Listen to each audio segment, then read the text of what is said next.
The Lord be with you. A reading from the Holy Gospel according to Luke.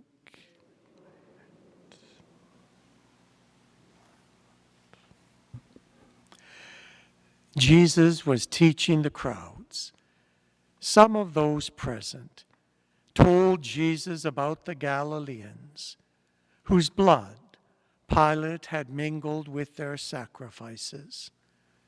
Jesus asked them, "Do you think that because these Galileans suffered in this way, they were worse sinners than all other Galileans?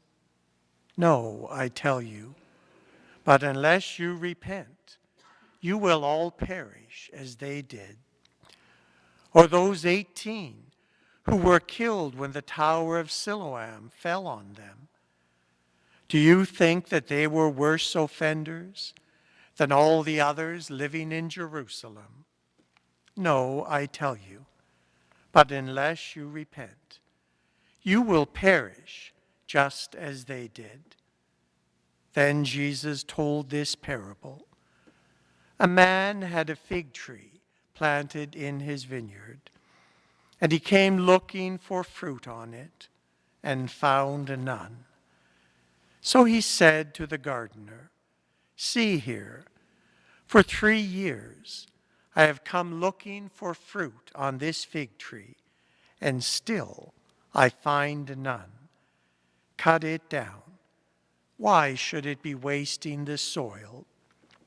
The gardener replied, "Sir, leave it alone for 1 more year, until I dig around it and put manure on it. If it bears fruit next year, well and good. But if not, you can cut it down." The Gospel of the Lord.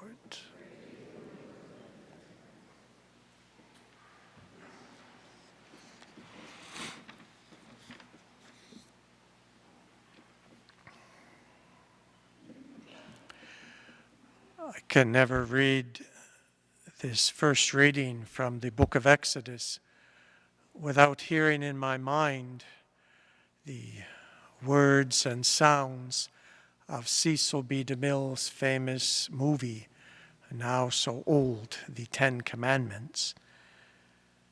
It picks up with Moses.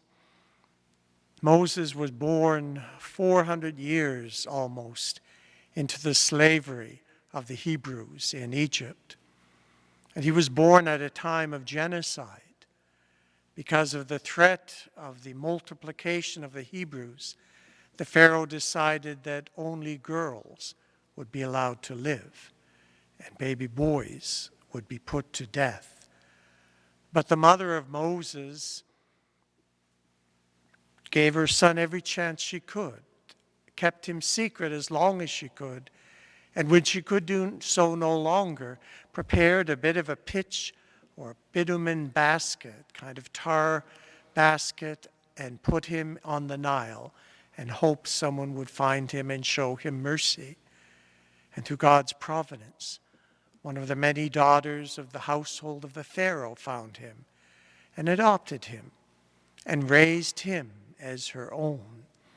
She even let him go back out to be nursed, and he ended up being nursed by his own mother before being taken after being weaned into the royal household, where he would have been trained along with so many others to become minor functionaries in the state of Egypt, trusted because they were members of the broad extended family of the leadership of Egypt.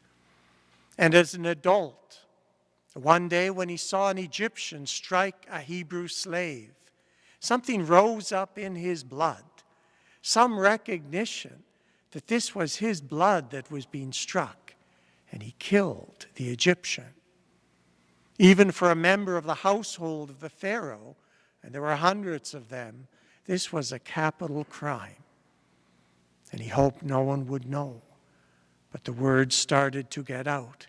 And so he left, and he went out into the desert, leaving his whole way of life behind him, and eventually came across some women daughters of the priest of Midian, Jethro, and they were watering their flock.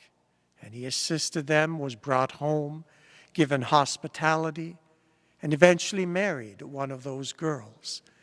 His old life was behind him. Now he was living a simple life with a man who had enough flocks to have a certain comfort as a nomadic way of life. But God was not done with Moses. And so one day when he is out looking after the flocks, he sees a strange sight. It's near Mount Horeb. We know it more familiarly as Mount Sinai. He sees a bush that's on fire, but keeps on burning and is not consumed. And he goes over to see what this was. And he hears the voice, Moses, Moses, remove the sandals from your feet, for you are standing on holy ground. And then the voice, who is the voice of God, identifies himself further. I am the God of your ancestors, the God of Abraham, the God of Isaac, and the God of Jacob. These were the patriarchs who had lived 400 years earlier. And Moses, maybe not as much as some of his Hebrew brothers and sisters, would have heard about these patriarchs and the promise given to them of freedom, a great multitude, and a promised land. And so what does Moses do? He hides his face because he is afraid to look on the face of God.